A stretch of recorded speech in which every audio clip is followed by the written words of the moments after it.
Record to the cloud. Okay. So, hello, everybody. My name is Mark McKnight. I'm the Outreach and Instruction Librarian for Cornet Library, and we are officially recording.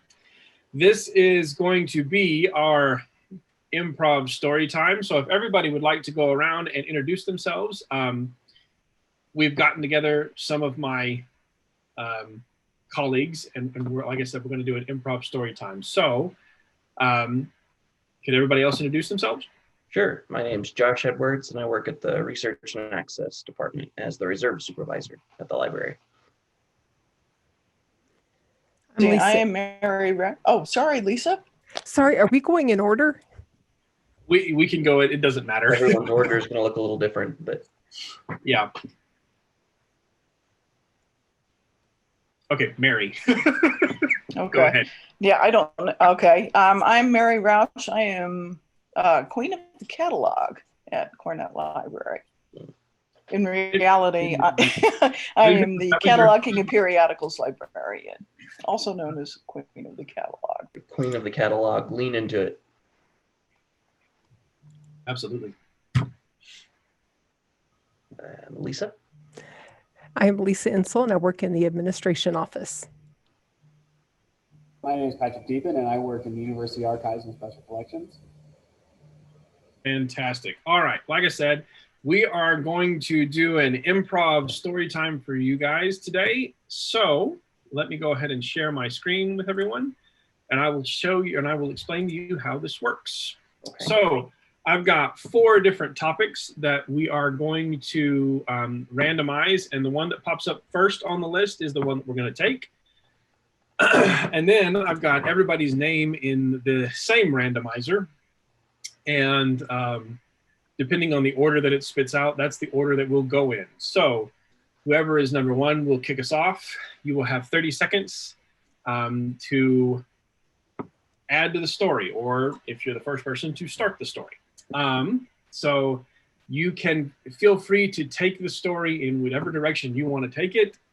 And just remember, you're just telling us what happens next. Also, you only have 30 seconds. So I guess talk fast. You do have 1 free pass. So if you just can't come up with anything, you can say pass, and the person who is next in line can pick it up and take it from there. Are you timing us, Mark? I will be timing us. Okay. I do have a full timer pulled up right here. Right. So actually, let me go ahead and delete, since it's 5 of us. So we will have 10 intervals. I don't know why this means 10. We will have 10 intervals. Every single person will have the chance to talk twice. And it will ding at you whenever you reach the end of your 30 seconds. And even if you're in the middle of a sentence, you stop, the next person picks it up. Okay, so let's go ahead and randomize our names really quickly so that whoever is first on the list, Mary, will have the chance to think about the topic before we get started. So it will be Mary, Lisa, Patrick, Josh, and then myself. Okay. Do we have the list? Do we have the order? We all good? All right. Okay. The topics are: Miss, I am afraid I did not order a hot dog for dinner. Excuse me, ma'am, is that dinosaur skeleton real, or is it just a model?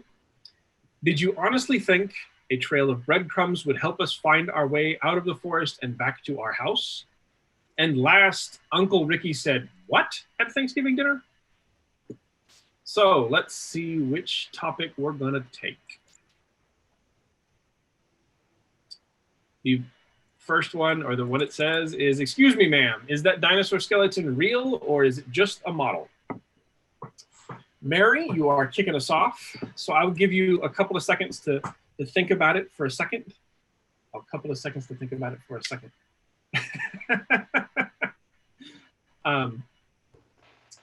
Do you have something in mind? I'll just start talking. Okay. Is everybody else ready to go? Yep. All righty. And on the count of 3, 1, 2, 3, go. I'm out shopping. Yeah, I'm wondering if you could help me. Yeah, I need to look for a dinosaur model of a dinosaur for a little boy. That one over there looks awfully big. Is that really a model? I mean, if it is, how much does it cost to ship it to South Texas? Well, ma'am, that's the 2020 model. And so it's going to be a little bit more expensive to ship because it's got all the new bells and whistles on it. I think you'll find that it's quite reasonable, and any little boy would be proud of it. Something to consider, though, is the storage of it. Are his parents equipped? Is their house of a certain square footage that they can provide for the care and feeding of this large dinosaur? It's something to think about, certainly. You know what? I'm also interested in this, and care and feeding. How much does that dinosaur eat? Because I don't think I have enough grass, and I'm a little concerned about my dog because it is considerably smaller than that dinosaur. So, is it really just a model? Is it like an animatron, or is it just cloned? I think we kind of have movies about why clones are a bad idea, but why? What is it? Is it real? No. If it's real, I need to know, can it be trained? And if it can be trained, can it be trained to do more than just a dog would normally do? For instance, because I have a dinosaur maybe washing my dishes. I think that would be pretty cool.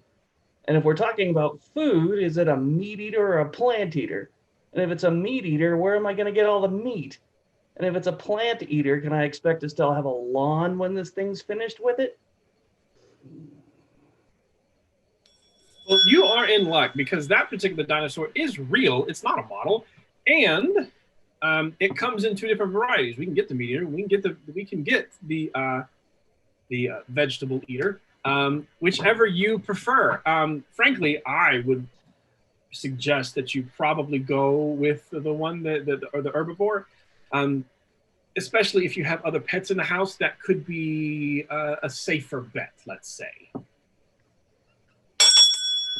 Well, just how much does a bag of dinosaur chow cost? If I'm going to get this dinosaur and send it to my little nephew down in South Texas, yeah, I need to know how much a bag of dinosaur chow is going to cost, and how much dinosaur chow does this thing eat every day? Because his parents are going to be really upset with me if I if I don't send that information along with the dinosaur. I might be interested in 2 dinosaurs because I have 2 nephews and I like one of them a lot better than the other one. So I think I want the vegetarian dinosaur for the one that I like and the meat-eating dinosaur for the other one. He's a teenager. He's kind of that age, and frankly, his parents might thank me. So we'll send the meat-eating dinosaur to that one, and they don't even have to worry about dinosaur chow for a few weeks. One concern that I'm thinking about with these dinosaurs is how much exercise do they need? Do we need to have a pretty big backyard, or can we take them to dog parks? I'd imagine not the carnivore, but the grass eating one. Maybe that one can go to dog parks. Although I'm a little concerned that I might not have baggies big enough. I don't know how big this dinosaur is. So if it eats, it's got to come out eventually. Got questions too about their care. When there's something wrong with them, do you just bring them into the vet? Can you do a walk-in when they're 9 feet tall? Are there registered dinosaur vets in the state? How much does a typical vet cost? And furthermore, would they happen to have dinosaur insurance? Do you have to carry dinosaur insurance wherever you might walk it even? Things to consider. What do you think, Mark?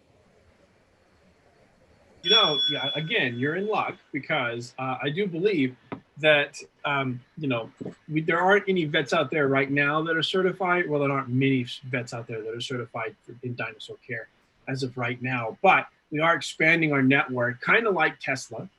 So we're getting them all out there. And And as far as whether or not you can take them to a dog park, if you're taking the carnivore one there, you can basically take it wherever you want to take it because you've got a carnivorous dinosaur and it'll eat whoever or whatever, gets in your way.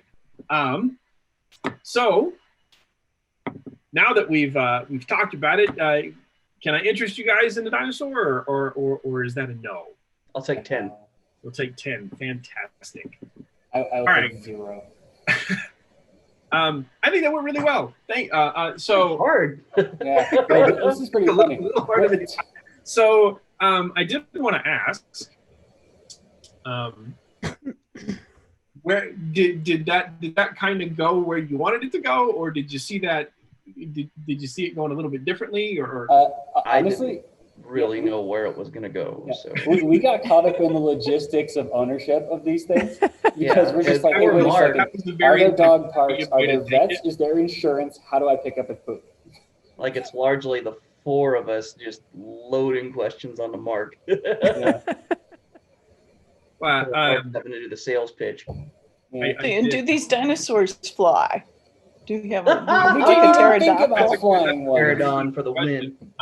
because I don't know if you could afford the bird cage. Yeah. Yeah, is it a flight risk? Literal flight risk? Not to say, you'd have to have him registered with the Dinosaur insurance brought to you by InGen. Yeah. Oh yeah. You'd have to register with the FAA and find out Uh-huh. the flight ceiling. Yeah, he'd have to You have, have his to own flight register name. parrots with the FAA? No, you don't. So you don't have to register your dinosaur either. I imagine Well, that anything flying over anything over a certain size that flies you have to register with the Yeah, FAA. people have to register their drones, so a pterodon probably is a good Yeah. bet that you.